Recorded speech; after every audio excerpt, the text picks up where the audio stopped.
Ceci est un livre audio autogénéré par Google. Pédagogie, crise, mémoire, repère. Collection dirigée par Loïc Chalmel, Michel Fabre, Jean Housset et Michel Soetard. La collection Pédagogie, crise, mémoire, repère répond à un triple objectif. 1. Elle se propose de soumettre à la réflexion théorique les problématiques et les situations de crise qui agitent le monde pédagogique. 2.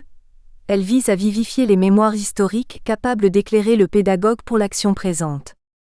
3. Elle entreprend de décrypter les repères philosophiques, éthiques, politiques qui portent le pédagogue en avant des réalités. Déjà paru. Vincent Hubert, Le peuple enfant et l'école, pourquoi pas Alain 2012. Chalmel Loïc Pestalozzi, Entre école populaire et éducation domestique, 2012. Soetard Michel, Penser la pédagogie. Une théorie de l'action, 2011. Jacomino Baptiste, Alain et Freinet. Une école contre l'autre, 2011. Billouet Pierre, L'éducation scripturale. La plume au clavier, 2010. Jannerraimondi Martine, Surgissement démocratique à l'école primaire. Analyse de conseil d'élèves, 2010. Du même auteur. Hubert Bruno Chartrain Xavier, Prévenir l'échec scolaire, Chronique sociale, 2000. Hubert Bruno Pochefred, J'ai envie de savoir, Les Editions de l'Atelier, 2001. Dédicace. À ma fille Kenza. À mes parents instituteurs. Et à tous mes élèves et étudiants. Qui chacun à leur manière m'ont déjà tant permis d'apprendre. Remerciements. Cette publication fait suite à une thèse intitulée « Travailler le rapport au savoir du sujet à travers ses écrits scolaires ». D'une formation d'enseignant à une pratique de formation, les traces d'une éducation tout au long de la vie, soutenue à l'Université Paris 8 Vincennes-Saint-Denis, le 25 juin 2010, sous la direction de Jean-Louis Legrand qui a rédigé la préface de cet ouvrage. Merci à lui pour son accompagnement dans cette aventure, il fait à jamais partie de mon histoire de vie. Merci aussi à Jacques Crinon, Michel Fabre, José González Monteagudo, Régis Mallet et Philippe Mérieux qui par leurs écrits, leurs interventions, leurs remarques, ont chacun contribué au fondement de cette recherche. Je remercie également mon amie plasticienne, Christiane Deville, pour la photographie de la couverture, et mon frère, Olivier Hubert, qui a assuré la mise en page du livre. Je remercie par ailleurs Fred Pochet et Xavier Chartrain qui, tous deux, ont tenu une place particulière dans l'histoire de cette recherche.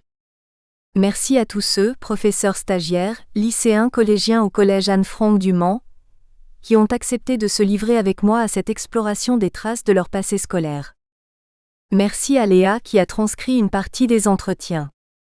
Enfin merci à Betty, ma femme, sans qui je n'aurais probablement pas pu mener à terme ce projet. Préface. Nous pouvons lire l'ouvrage Faire parler ses cahiers d'écoliers, en tissant le fil du questionnement fondamental de l'éducation dans sa durée. Quel sens l'expérience scolaire prend dans une perspective d'éducation tout au long de la vie? Trop souvent la réponse à cette question se situe dans le sentiment qu'il y a là un enjeu décisif.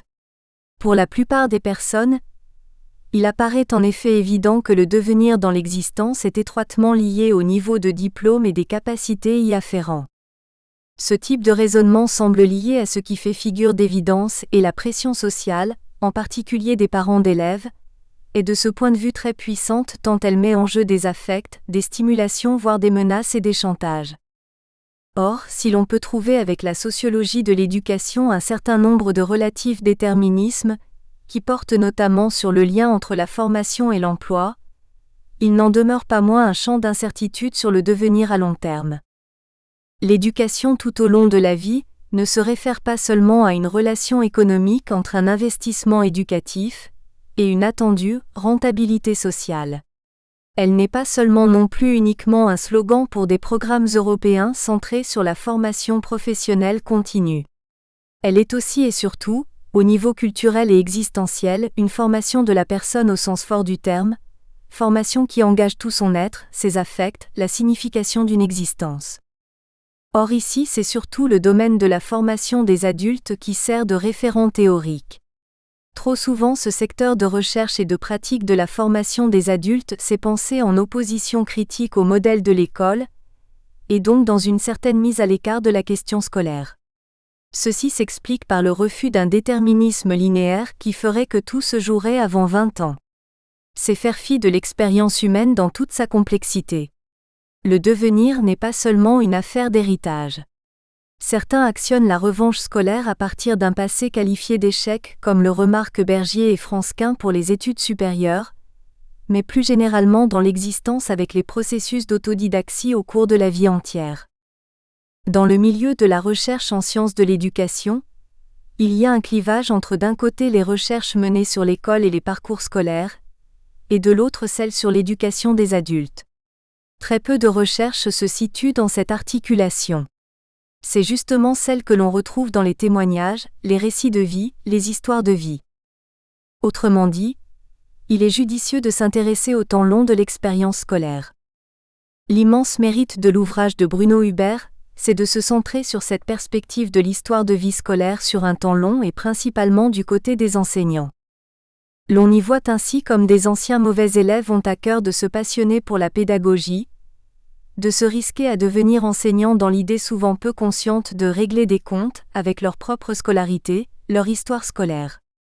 L'entrée par les cahiers d'écoliers est de ce point de vue tout à fait passionnante, et vue non pas comme un atout en termes des ingénieries pédagogiques d'accroissement des compétences, ou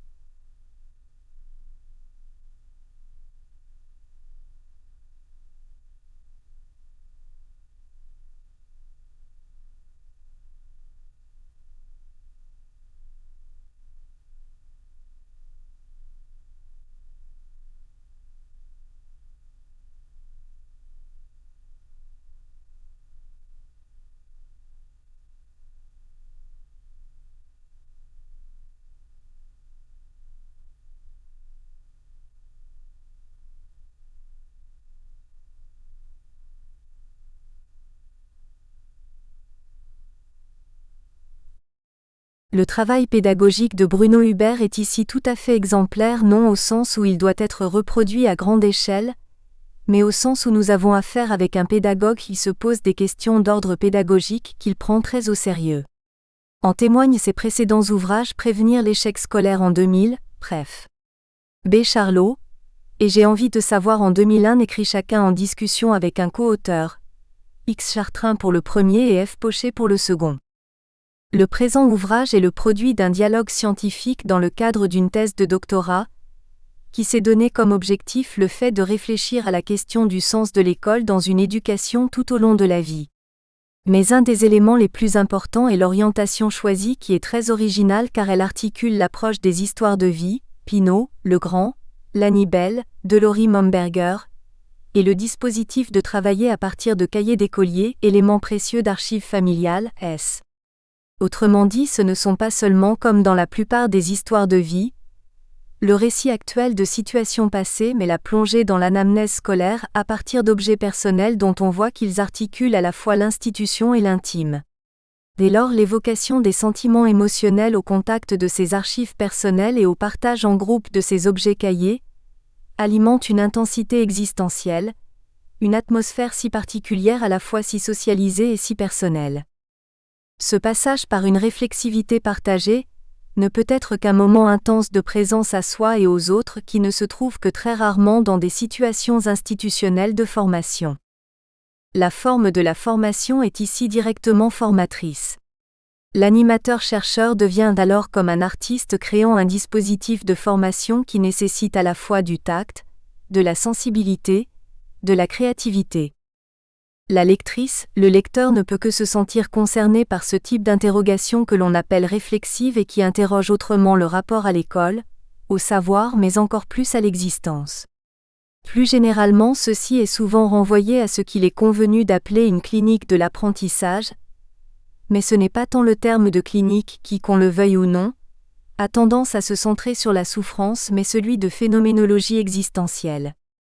À la lecture, chacun est invité, au-delà de la recherche de ses cahiers d'écoliers et de ses traces scolaires, à se situer dans une temporalité longue de plus de 20 ans de l'éducation tout au long de la vie, une éducation toujours en état d'inachèvement.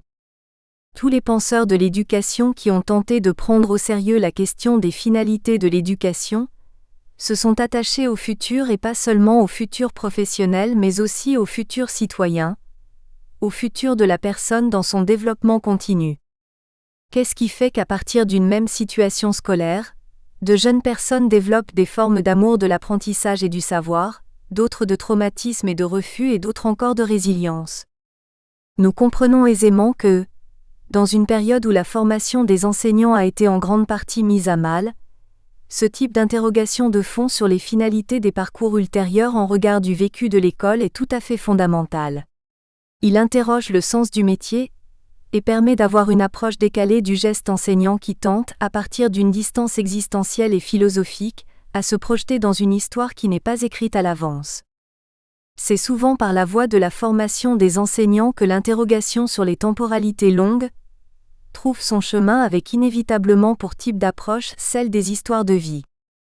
Le grand mérite du travail de Bruno Hubert a été de l'outiller avec une expérimentation d'ordre pédagogique utilisant les traces scolaires dans la ligne du travail de J. Crinon. Il y a là un champ énorme à systématiser avec finesse et doigté, pour ne pas tomber dans le travers de l'illusion rétrospective ou l'utilitarisme méthodologique prescriptif généralisé. Bruno Hubert est un chercheur très fin, soucieux de questionnement éthique, de sérieux dans la recherche en mettant l'accent sur la dimension singulière d'une telle aventure tout en se situant dans une communauté de pensée et de recherche. C'est un vrai chercheur au sens fort du terme, un chercheur qui ose frayer son chemin à travers les courants de recherche établis avec détermination, courage et une grande inventivité tant théorique que praxéologique. Autrement dit, faire en sorte que les sciences de l'éducation prennent à bras le corps la question ontologique et philosophique des sens de l'éducation. Jean-Louis Legrand, Laboratoire Experis, Université de Paris 8. Introduction. Pourquoi faire des traces scolaires un objet de recherche? En tant qu'instituteur, puis professeur de lettres en collège ou en lycée, et en tant qu'enseignant à l'Institut universitaire de formation des maîtres des Pays de la Loire puis à l'Université de Nantes, je me suis toujours interrogé sur les traces écrites, leur intérêt et leurs enjeux. Comment transcrire et préserver l'activité de classe? Quelle fonction donner à ces outils si particuliers que sont ces cahiers, classeurs, carnets ou autres traces de l'apprentissage en train de se faire? Par ailleurs, j'ai toujours été frappé par les rapports très contrastés qu'entretiennent les élèves avec ces reliques scolaires. Nombre d'entre eux brûlent avec joie toute trace dès le premier jour des vacances scolaires, comme s'ils voulaient les effacer de leur mémoire. D'autres au contraire vont collectionner leur album de maternelle, leurs cahiers d'écoliers, qui vont tels des recueils de souvenirs côtoyer les photographies scolaires auxquelles de nombreux élèves accordent tellement d'importance. Combien de fois ai-je rencontré au hasard des rues, d'anciens élèves qui des années après étaient heureux de me dire « J'ai toujours mon classeur de français ». Pourquoi conserver ce type d'écrits? Pourquoi les ressortir au fil des années? Dans quelles circonstances? Quelle sorte de traces chaque individu garde-t-il de ce temps scolaire? Afin d'avancer sur ces questions, j'ai voulu renverser le regard et partir de ce que les élèves devenus adultes n'avaient pas jeté, de ce qu'ils avaient conservé avec précaution, parfois même en secret, et chercher à comprendre ce qui les avait motivés à préserver tous ces écrits mémoires du temps scolaire. Si ces traces sont porteuses d'une histoire, alors pourquoi ne pas les réinterroger dans une perspective d'éducation permanente? Mais l'éducation permanente, du moins en France, paraît s'être construite sur le refus du scolaire, comme s'il fallait toujours rayer l'école de son histoire pour pouvoir rebondir. Pourtant, même dans un parcours scolaire chaotique, difficile, marqué par l'échec, certaines expériences positives méritent d'être recueillies, interrogées et peuvent être reconnues comme des moments constitutifs de l'existence. Certes, depuis les années 1990, l'Europe prône un continuum entre l'enseignement obligatoire, la formation initiale et continue, l'éducation des adultes. Mais a-t-on vraiment dépassé la dichotomie savoir scolaire formel extérieur et savoir insu de l'expérience? Selon l'expression de Jean-Louis Legrand. Trop souvent, l'école n'est pas perçue comme faisant partie de la vraie vie. Celle où l'on apprend le monde, les autres et soi se déroule à l'extérieur de ces murs. Ce clivage, soulignent Jean-Michel Baudouin et Laurence Turcal, se répercute à l'évidence sur le rapport que les adultes entretiennent à l'idée même de formation, plus précisément de leur formation. Le rapport au savoir de chacun se trouve fortement marqué par l'expérience scolaire. Les travaux de Bernard Charlot et de l'équipe Escole ont bien démontré comment l'absence de sens du temps scolaire étouffe la dimension épistémique du rapport au savoir et renforce à contrario la dimension identitaire. Pour Laurence Turcal, acquis scolaires et expérientiels entretiennent des relations de circularité. En interrogeant leurs expériences revisitées à la lumière de cadres conceptuels, les apprenants adultes éprouvent cette articulation qui constitue de fait un puissant facteur de remobilisation sur les activités intellectuelles. Dès lors, la dimension épistémique du rapport au savoir reprend largement place aux côtés de la dimension identitaire. Travailler son rapport au savoir en redisant, en réécrivant, en réinventant son histoire scolaire à partir des traces écrites que l'individu en a conservées, voilà ce que je propose d'explorer afin de faire du temps scolaire un moment de l'éducation tout au long de la vie. Cette recherche se situe dans la lignée des approches anthropologiques d'inspiration phénoménologique et herméneutique. À partir des traces scolaires, il s'agit de recueillir la parole du sujet qui les relie et les relie. Le sujet relie la trace parce qu'il redécouvre une trace qu'il a lui-même laissée, comme s'il était le destinataire de lui-même, comme s'il était en communication avec celui qui dans le passé, un peu lui-même et aussi un peu un autre, avait inscrit ce message sur le papier. Le sujet la relie parce que, par la parole qui s'exprime pour un interlocuteur, il réinvente cette trace en même temps qu'il s'invente. Le sujet qui parle, par le sens qu'il essaie de donner à la trace, construit la cohérence de son histoire en s'appuyant sur ce que Paul Ricoeur nomme d'une part son identité même accent aigu, identité subie, involontaire, reconnaissance que la personne a de sa permanence dans le temps malgré ce qui d'elle change, et d'autre part son identité ipséité, identité choisie, acte de volonté, de fidélité à des valeurs, sentiment de soi en dehors de toute approche événementielle, les deux, identité même accent aigu et identité ipséité dessinant quelque chose une continuité dans le temps qui ne peut se résoudre que dans une conception narrative de l'identité. Le fait d'utiliser la trace écrite comme catalyseur de parole ancre l'énonciation dans le récit d'autant que cette mémoire du temps passé constitue ce que René Louraud qualifie d'objet féniste et que l'individu opère un double mouvement de décontextualisation, recontextualisation, de délocalisation, actualisation. Ainsi que le souligne Paul Ricoeur dans Le temps raconté, cette identité narrative ne cesse de se faire et de se défaire, et il est toujours possible de tramer sur sa vie des intrigues différentes. Ce qui nous importe ici, ce n'est pas de juger le dispositif pédagogique sous-jacent, ni de reconstituer à partir de la trace écrite le cours factuel et objectif de ce qui s'est déroulé dans le passé de la classe, mais la relecture subjective de ce passé par le sujet d'aujourd'hui. Vouloir faire une histoire de sa vie, c'est vouloir accéder à l'historicité, c'est-à-dire à la construction personnelle de sens à partir des sens reçus, des non-sens et contresens qui égrènent et jalonnent expérience vécue des entre-deux, naissance et mort, organisme et environnement. Ce qui nous importe ici, c'est l'exploration de son parcours personnel de formation à partir de ce lieu que constitue la trace. La population choisie pour cette recherche est essentiellement constituée par des enseignants en formation initiale. D'abord parce qu'elle a été initiée par mon travail de formateur de professeurs des écoles notamment. Ensuite parce que je trouve que le sujet enseignant a trop peu l'occasion de s'interroger sur son propre rapport au savoir et son propre passé scolaire. Même si le paradigme narratif et interprétatif dans les sciences anthroposociales a fortement émergé, j'ai pu constater qu'en France, la formation des enseignants reste souvent fortement dominée par les modèles rationalistes et en particulier le paradigme cognitif. Devant le peu de temps consacré à la formation, la tentation s'avère grande pour les formés comme pour les formateurs d'aller à ce qui apparaît pour tous comme l'essentiel, la pratique professionnelle, sans prendre la peine de l'inscrire dans l'histoire de chacun.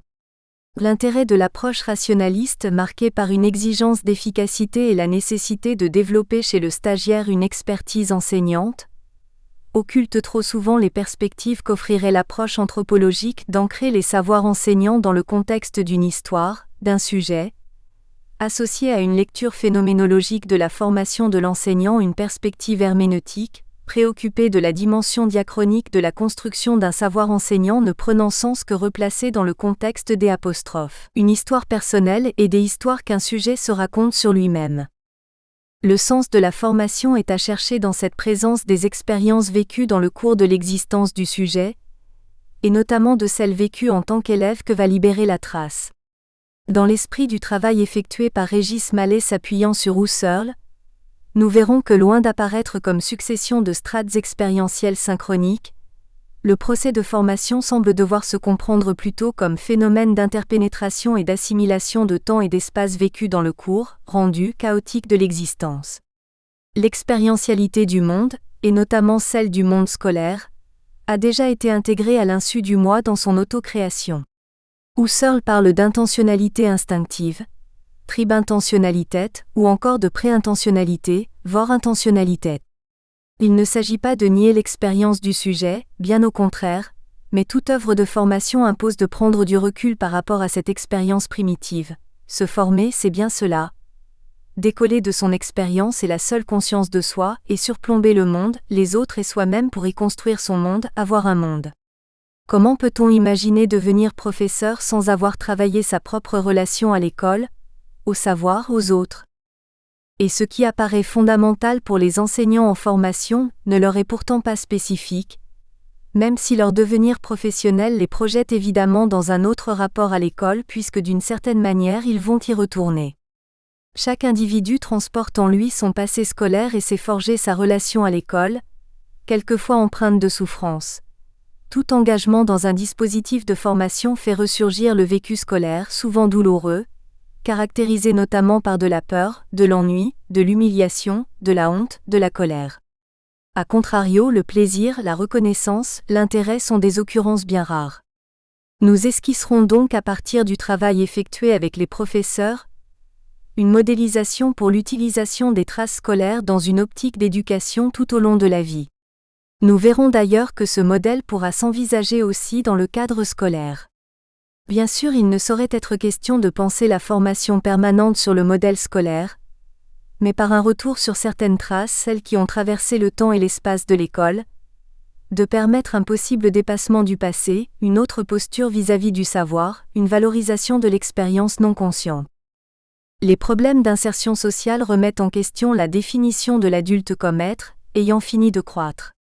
La fin de croissance physiologique n'entraîne plus une stabilisation harmonieuse dans les cadres de vie hérités. C'est au contraire l'entrée dans une vie précaire, transitionnelle, de pilotage en solitaire à vue. C'est une aide à ce pilotage à vue qu'il serait intéressant de dessiner. À partir des traces scolaires, le sujet est invité à se demander comment il s'est construit comme enfant, comment les traces de l'école ont en partie marqué l'adulte qu'il est devenu, comment il a fondé ses manières d'être au monde et son identité. Parce que tout au long de la vie l'itinéraire scolaire continue d'orienter nos actes, parce qu'ainsi que le rappelle Martine Lanibel, l'obstacle éventuel n'est pas que devant, il peut aussi surgir de l'arrière, mieux connaître d'où nous venons se révèle souvent indispensable pour poursuivre notre marche. Dans un premier chapitre, je reviendrai donc sur mon parcours et mes recherches antérieures parce que ce projet de travailler le rapport au savoir du sujet à travers ces cahiers d'écoliers s'enracine profondément dans mon histoire de vie personnelle et professionnelle. Dans un deuxième temps, j'inscrirai cette recherche dans une perspective d'éducation tout au long de la vie, l'idée étant bien d'adopter vis-à-vis de la construction des savoirs et de l'individu le point de vue du long terme, en dépassant par là même la traditionnelle opposition formation des enfants, formation des adultes. Le troisième chapitre présentera le cadre méthodologique et théorique de la recherche. En m'appuyant sur les référents du champ des histoires de vie et du biographique ainsi que sur la tradition phénoménologique et herméneutique, je montrerai comment, par le biais d'une interprétation des traces scolaires, chaque sujet a la possibilité d'explorer son rapport profond au savoir, de mieux comprendre comment il articule son parcours et la quête du savoir, le parti pris étant de considérer l'école comme étant aussi un lieu de formation du sujet, comme étant aussi un temps qui fonde le rapport à l'apprentissage. Le quatrième chapitre se centrera sur l'intérêt d'une telle investigation dans le cas particulier de la formation des professeurs qui entretiennent une relation professionnelle au savoir en même temps que personnelle, l'enjeu étant d'ancrer davantage la formation professionnelle sur le parcours des personnes et de contribuer au développement de nouvelles formes d'appartenance en revisitant le concept de transmission. Nous verrons comment la verbalisation devant le groupe de pairs de l'histoire scolaire fondatrice peut permettre au professeur de transformer son trajet d'élève en une expérience mobilisable dans son activité professionnelle. Nous nous interrogerons sur les savoirs ainsi élaborés et sur le type de professionnalité qu'ils véhiculent. Enfin, dans le 5e chapitre, j'envisagerai l'intérêt de ce recours aux traces scolaires dans d'autres cadres que celui de la formation des enseignants, au fil du cursus initial des élèves, mais aussi dans des dispositifs d'éducation tout au long de la vie. Il s'agira alors d'esquisser un modèle d'investigation de son rapport au savoir, visant la réinscription de son histoire scolaire dans son histoire de vie, dans un mouvement d'autoconnaissance et une perspective à long terme conciliant école et vie, apprentissage et personne, société et intimité du sujet. Chapitre 1 – De mon histoire de vie à la problématique des traces scolaires. Comment en suis-je arrivé à m'intéresser au cahier d'écolier ? Cette recherche s'ancre fortement dans mon parcours professionnel et dans mon histoire de vie, marquée tant par le désir de savoir que par celui de travailler ce rapport au savoir. Aussi me paraît-il essentiel de retracer rapidement ce parcours, pour mieux percevoir comment s'est peu à peu construite cette problématique des traces scolaires. Instaurer un rapport au savoir. Avant d'être recruté à l'IUFM de l'Université de Nantes, j'ai exercé une dizaine d'années comme instituteur en classe maternelle, en classe rurale, puis en école primaire en zone d'éducation prioritaire. Après une licence de lettres modernes, j'ai obtenu un CAPES. Et je suis devenu professeur certifié en collège, puis en lycée. Au bout de quelques années, la MAFPN. Mission académique à la formation des personnels de l'éducation nationale, puis l'IUFM m'ont demandé, au vu de mes pratiques, de concevoir et d'animer des formations transversales pour des équipes de collège. Après 3 années où j'ai beaucoup travaillé avec Xavier Chartrain, professeur de technologie, j'ai éprouvé le besoin de prendre du recul et de formaliser par l'écriture ce que nous avions exploré. Nous avons donc publié Prévenir l'échec scolaire. Il s'agissait en fait pour nous d'aller plus loin dans notre réflexion par la réorganisation de l'expérience acquise, d'utiliser l'écriture comme instrument cognitif. Ces premiers travaux s'appuient d'une part sur ceux publiés par l'équipe Escole, et d'autre part sur mes propres recherches en tant qu'enseignant de français et en tant que formateur d'enseignants, recherches croisées avec celles de Xavier Chartrain, à cette époque professeur de technologie et également formateur à l'IUFM des Pays de la Loire. Le sous-titre de l'ouvrage est « Apprendre pour de vrai », car c'est bien l'apprentissage qui se trouve interrogé. Quel sens a pour l'élève d'apprendre à l'école, mais aussi ailleurs ? J'ai toujours été frappé par la frontière que les enfants et les adolescents s'appliquent souvent à ériger entre le monde de la maison et celui de l'école, entre apprendre dans la vie et apprendre à l'école. Comme l'a montré Bernard Charlot, le rapport au savoir de nombreux élèves se révèle particulièrement flou, ce qu'a confirmé notre travail avec des élèves de collège, au travers notamment des nombreux bilans de savoir que nous avons utilisés. Ce que notre étude tente à démontrer, c'est d'abord que la responsabilité du rapport au savoir relève aussi de l'école et de ses pratiques, et pas seulement des familles. Nous avons testé au sein de notre équipe d'autres pratiques enseignantes dont nous rendons compte dans l'ouvrage, et qui, multipliées, participent à instaurer chez les élèves un autre rapport au savoir, un autre rapport à l'école, un autre rapport aux enseignants. Apprendre, c'est se mobiliser, engager une part de soi. Or, pour bon nombre d'enfants, l'école ne peut être un lieu d'apprentissage parce qu'elle est extérieure à eux. Aider les enfants à se poser en tant que sujet nous a conduit à actionner 6 leviers qui structurent notre recherche, et le livre. Verbaliser sur l'apprentissage, reformuler, s'approprier, faire des ponts, créer des liens, produire, apprendre avec et contre l'autre, évaluer autrement. Le dernier chapitre qui conclut le livre s'intitule « Mettre en marche les élèves en échec », ce qui rejoint l'image du Wanderer employée par Christine Delory-Momberger dans sa conclusion de son ouvrage sur les histoires de vie. Le sujet de l'histoire de vie est pris tout entier dans le jeu de cette tension entre le maintien en soi qui l'assure de l'identité de son existence et le mouvement hors de soi qui reporte toujours dans un avenir et un ailleurs la rencontre de son être avec soi-même. On n'aura pas de mal à voir dans la figure du Wanderer, celui qui est en marche, le symbole de cette quête errante de soi-même. Ce qui est apparu flagrant au fil de notre travail, c'est que l'activité intellectuelle gagne beaucoup en efficacité lorsqu'elle devient consciente d'elle-même, réflexive, métacognitive. Ce qui est d'ailleurs souligné par Bernard Charlot dans la préface.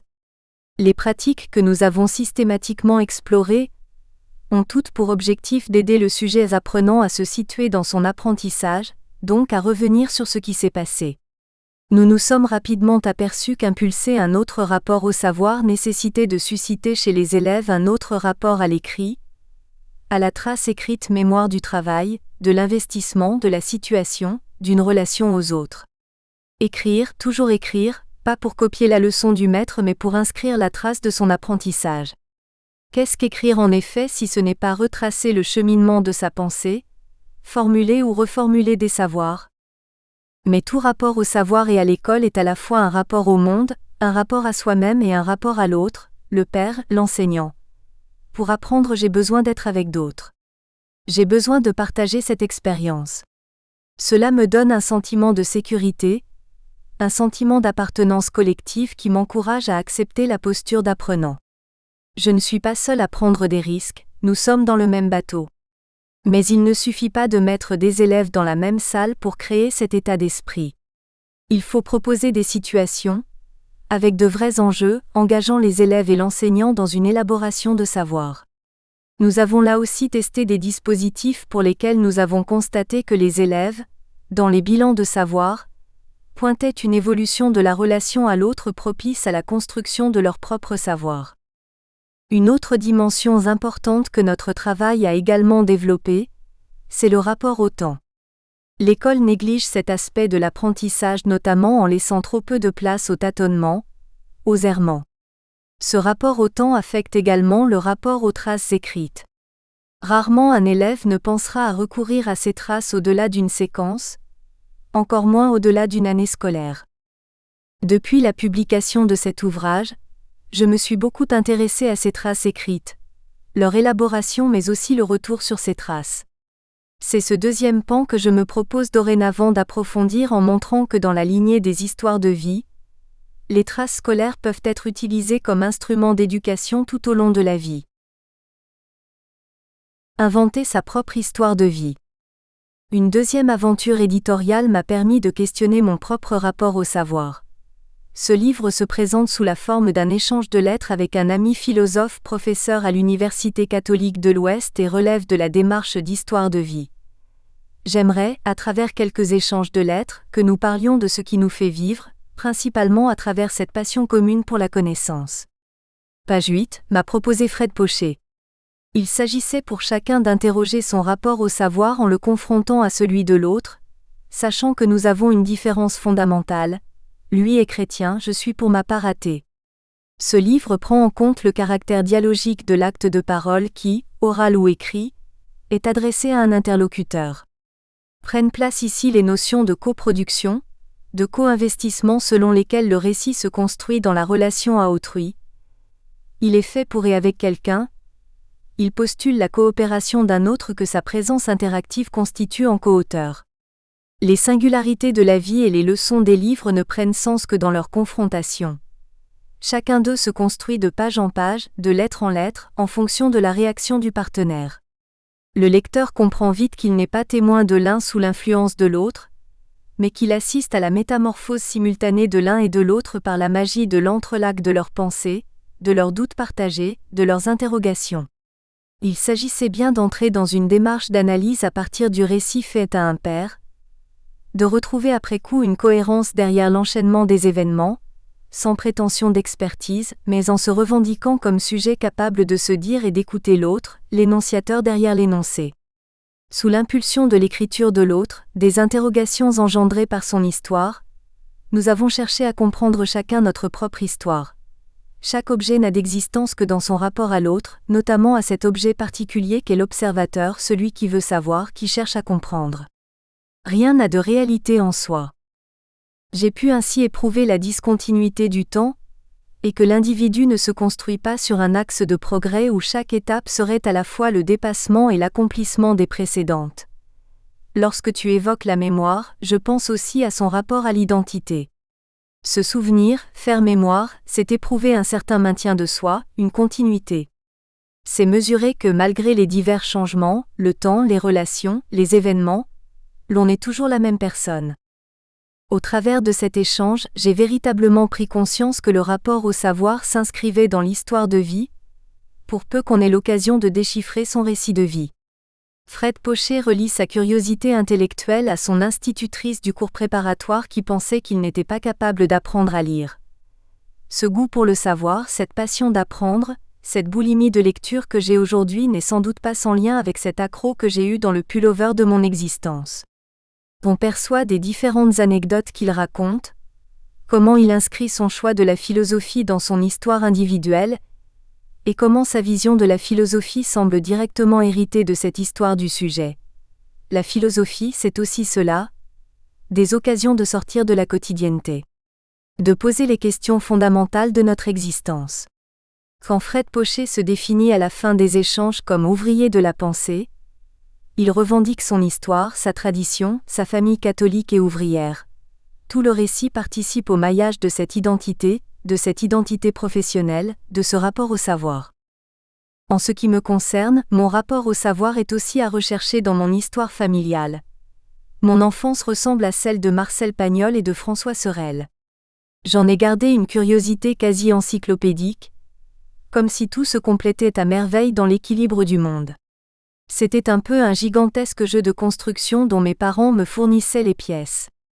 Je sais maintenant que si je suis enseignant aujourd'hui, c'est parce que je ressens toujours l'esprit qui régnait dans cette classe, parce que pour moi, la joie de vivre reste inséparable du bonheur d'apprendre, parce que je veux que la fête continue. Chez moi, il n'y a pas d'un côté les apprentissages formels de l'école, et de l'autre ceux informels de la vie quotidienne, car les deux ont toujours été confondus dans mon histoire personnelle. La vie tout entière s'est révélée apprentissage. J'habitais l'école, elle était pour moi aussi bien le lieu de l'apprentissage du participe passé qu'un territoire de jeu avec mes frères, parsemé d'autres apprentissages. Le vélo, les plantations de glands ou les combats d'épée. Je n'ai jamais ressenti, sauf dans mon parcours de collégien et de lycéen, cette dichotomie entre l'école et la vie, et c'est ce rapport à l'apprentissage que j'ai essayé d'impulser comme professeur. Ce qui m'intéresse, c'est qu'à leur tour, mes élèves soient capables de dire « je », qu'ils prennent conscience que l'apprentissage se poursuivra bien après l'école.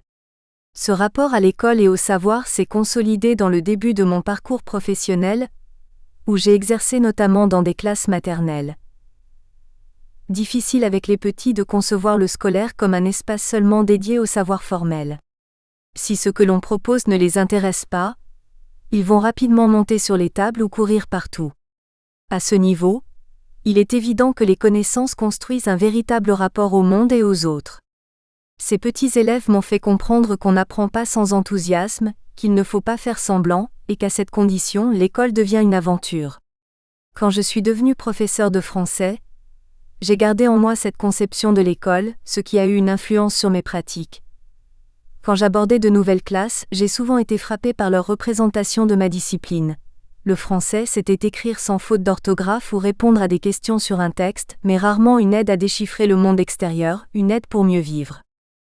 Si j'insiste un peu sur cette publication, c'est d'une part parce qu'elle a constitué pour moi une expérience irremplaçable pour mieux saisir comment au fil de ma vie j'ai développé un rapport au savoir qui m'est propre, d'autre part parce que mon intérêt pour l'histoire de vie comme outil de formation date de cette expérience personnelle. J'ai pris conscience de l'intérêt de ce retour sur soi dans la construction de son identité professionnelle, de son rapport au savoir et à l'école, par conséquent de la contribution que pourrait apporter une telle démarche dans le cadre de la formation des professeurs. Donner la possibilité aux futurs enseignants d'interroger leur propre rapport au savoir. La présente recherche reste maintenant à situer dans mon action et ma réflexion dans la formation des enseignants à l'IUFM de l'Université de Nantes, dirigée jusqu'à juin 2007 par Marguerite Altais. Si je cite d'emblée son nom, c'est parce que ses travaux ont marqué notre cheminement et nos recherches dans nos dispositifs de formation. Formée à la pratique réflexive. J'ai abordé la formation des professeurs d'abord comme un praticien réflexif, Mais au niveau de mes pratiques de formation, j'ai dans un premier temps privilégié l'analyse de pratique à la pratique réflexive.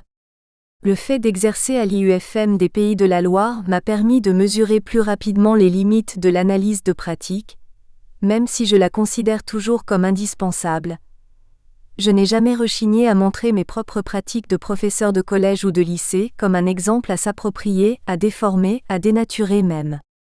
Je suis convaincu qu'être confronté à des pratiques que j'appellerais expertes s'avère essentiel dans une formation professionnelle, mais une formation désireuse de former des enseignants capables de s'adapter aux publics différents, voire quelquefois difficiles, ne saurait se limiter à cette sorte de transmission. Le modèle par simple immersion sur le terrain ou par compagnonnage imitatif ne suffit pas. Les savoirs et les gestes professionnels se construisent dans l'action, et toute formation professionnelle qui perd l'action de vue reste inopérante. En revanche, c'est assurément dans la prise de recul par rapport à cette action que se développe la professionnalité, d'où la nécessité de temps de formation hors l'action. Pour définir le praticien réflexif, Philippe Pernoud s'appuie sur le Canadien Schoen et le concept piagétien d'abstraction réfléchissante. Le praticien réflexif est un praticien qui se regarde agir comme dans un miroir et cherche à comprendre comment il s'y prend, et parfois pourquoi il fait ce qu'il fait, éventuellement contre son gré. Cette posture oblige le praticien à revenir sur ce qui a déjà eu lieu dans la perspective de ce qui aura peut-être lieu. Elle bouscule le rapport au temps du sujet professionnel toujours plus préoccupé de l'activité future. Elle le contraint à se situer dans un apprentissage perpétuel. Il y aura souvent une tension entre l'envie d'oublier un épisode peu glorieux et l'envie de comprendre, de progresser. Pour liquider ce qui s'est passé, il est nécessaire d'en faire un possible objet d'apprentissage, mais n'est-ce pas la posture que le praticien va essayer d'instaurer chez ses élèves ? Reprendre à froid ce qui s'est déjà joué suppose, comme le souligne Philippe Pernoud, une capacité de mise en mémoire pour une mobilisation après coup, aptitude qui constitue une réelle compétence professionnelle. Beaucoup d'épisodes mériteraient qu'on y revienne pour se demander comment et pourquoi on a fait ce jour-là dans ces circonstances précises. La plupart de ces épisodes passeront à la trappe. Quelques-uns referont surface dans l'après-coup, en vertu d'une mémoire sélective qui ne doit sans doute rien au hasard. Rappeler une situation nécessite également de contextualiser l'action, de resituer la pratique pour qu'elle puisse être comprise, ce qui, comme le confirment les études de Michel Guigues ou celles d'Isabelle Delcambre, pose souvent problème dans les écrits des professeurs. Cette recontextualisation sera d'ailleurs facilitée si le sujet s'exprime à partir d'une trace de pratique. Un récit narratif, un enregistrement audio, une cassette vidéo, des traces de l'activité élève. Toutes les formes expérimentées ces dernières années dans la formation initiale des professeurs, mémoire, portfolio, écrits disciplinaires, écrits transversaux, visent à offrir l'occasion aux personnes en formation de s'entraîner à évaluer les effets d'une action, d'un dispositif. Cela passe d'abord par le récit avant que problématisation et théorisation soient possibles. Crinon et Guigues citent les travaux d'Elisabeth Nonon 1995, qui pointent justement la difficulté d'articuler narration de l'expérience personnelle et discours théorique. Cette mise en langage de l'action ne va pas de soi, il s'agit bien d'un apprentissage. Pour ouvrir aux autres le champ de son action, on peut dire qu'en quelque sorte il faut un peu exposer dans les deux acceptions du terme. Exposer son action et s'exposer comme personne agissant au regard des pairs. La trace de pratique agit telle une aide à l'explicitation. J'ai fait faire cela pour. En disant cela, je pensais que. À ce moment, je me suis rendu compte que. En leur posant cette question, j'avais l'intention de. Lorsque l'élève m'a répondu cela, je me suis senti agressé parce que. La trace de pratique facilite l'analyse de son action car elle favorise aussi les interrogations des pairs qui vont nourrir le questionnement. En même temps, la trace de pratique ne donne souvent à voir, à lire, à déchiffrer qu'une partie de l'action réelle. Une vidéo va montrer davantage qu'une narration, mais elle ne rapporte quand même qu'une portion de ce qui s'est déroulé. Ce qui est en jeu en analyse de pratique, c'est non pas la description d'une scène vécue, mais la description, souvent difficile et l'on comprend pourquoi, d'un ensemble de significations accordées à la situation et à l'action. La transformation des représentations fonctionnelles de l'action, en représentation discursive formalisante de l'action, qui correspond à une transformation des pratiques en connaissance ou en savoir d'action dépend des interactions avec le groupe et avec l'animateur. Et ces interactions se révèlent quelquefois plus fécondes si la trace de pratique n'apparaît pas trop prégnante, si celle-ci ne limite pas l'essai d'explicitation du sujet. Analyser sa propre action s'avère en effet d'une complexité qu'il va falloir accepter car l'action renvoie aussi bien à la didactique et au savoir disciplinaire à transmettre, qu'à la pédagogie et aux dispositifs mis en place, qu'à l'identité du sujet, ses compétences, sa personnalité, son rapport à l'autorité, son capital culturel, sa relation à l'autre. Dans les plans de formation dans lesquels je me suis inscrit en tant que formateur, j'ai pu constater la pertinence des dispositifs d'analyse de pratique, mais il faut bien reconnaître que le peu de temps consacré à la formation hors temps d'action nuit à la formation du praticien réflexif. Livrer ses pratiques, se livrer, demande de s'inscrire quelque peu dans la durée et de ne pas être totalement submergé par le temps de l'action. Le fait de conduire un groupe d'analyse de pratique centré sur le sujet pour des professeurs du second degré qui n'appartenaient jamais à ma discipline d'origine, m'a amené à travailler sur l'écoute. Les professeurs choisissaient d'écouter une narration d'une situation professionnelle vécue par l'un d'entre eux et devaient la questionner. Cette expérience impose de repenser le rôle de formateur comme médiateur. Sa posture est celle d'un tiers passeur, d'un go-between qui accueille, écoute, fait preuve d'empathie, de disponibilité, de respect, de sollicitude. La posture de quelqu'un qui accompagne, rassure, chemine à côté, vers un but, la progression du stagiaire, et dans un contrat d'engagement mutuel. Il importe notamment de freiner les pairs qui glissent immédiatement dans le conseil et dans le jugement, de veiller à recentrer le groupe sur la personne qui parle, de sans cesse s'astreindre à faire une place à la logique de l'autre. L'animateur va créer les conditions de la compréhension. Il amènera les pairs à essayer de faire dire plus au sujet que ce qu'il a dit, en posant des questions à la personne et pas seulement sur la situation. Vivre cette expérience m'a évidemment fait réfléchir sur la place du sujet apprenant dans toute situation de formation, et la nécessité de passer pour le formateur de la posture. Comment je répondrai à cette situation ? À celle plus difficile de quels outils d'analyse je propose ? Pour permettre à l'apprenant de construire ses propres savoirs. S'interroger sur les fondations de sa relation au savoir. Faire une place au sujet au-delà du sujet professionnel reste, malgré les recherches en ce sens, la portion congrue des maquettes de formation des professeurs, du moins en France, qui minimisent souvent la dimension autobiographique dans le processus de construction du soi professionnel. D'une manière générale d'ailleurs, l'attention portée aux personnes, qu'il s'agisse de l'élève ou de l'enseignant, apparaît très faible alors que les aspects relationnels semblent primordiaux dans l'exercice de cette profession. Michel Guigues et Jacques Crinon ont analysé la place du stagiaire et des élèves dans les mémoires des professeurs des écoles. Une première étude 2002 a montré que les professeurs des écoles se mettaient généralement en scène comme des techniciens et accordaient peu de place à leurs interactions avec les élèves. Puis ils ont comparé des mémoires professionnelles de professeurs des écoles stagiaires de l'IUFM de Créteil avec des portfolios réalisés par des student teachers d'une université américaine. Si ces derniers se préoccupent davantage de situer leur action en référence à une philosophie de l'éducation, et aux adultes qu'ils souhaitent que leurs élèves deviennent, en revanche, tous, français et américains, considèrent les élèves dans leurs écrits comme des entités abstraites, interchangeables, et non comme des individus singuliers en train d'apprendre. Michel Guigues et Jacques Crinon, à l'instar de Gérard Malglaive, 1990, se demande si cette absence des personnes ne serait pas la marque d'une partition entre savoir théorique universitaire et savoir pratique de terrain. Pour les professeurs, on pense rarement la formation et l'identité du sujet dans un même mouvement, ce qui signifie qu'on ne permet pas véritablement aux enseignants de dire « je ». Régis Mallet, au travers du concept d'horizon identitaire, insiste sur la nécessité d'interroger le dialogue entre le jeu de l'enseignant et tout ce qui est autre, dialogue s'inscrivant nécessairement dans le parcours de vie de la personne enseignante.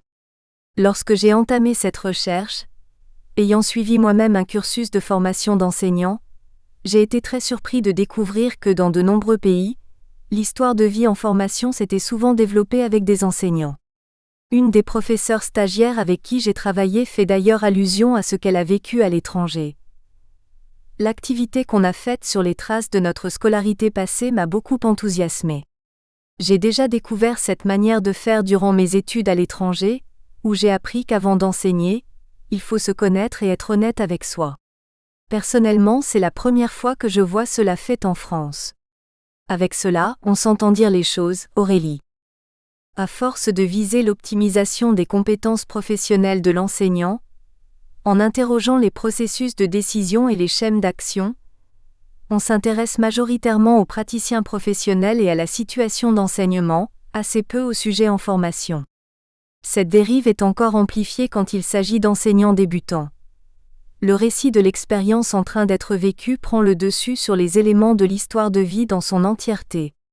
L'expérience de l'épreuve prend une place correspondante à l'envergure de son impact sur la personne.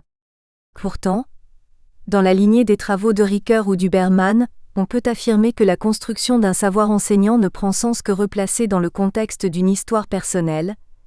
De nombreuses études anglo-américaines consacrées à l'expérience enseignante développent un cadre d'interprétation herméneutique sur lesquels nous reviendrons dans le 4e chapitre.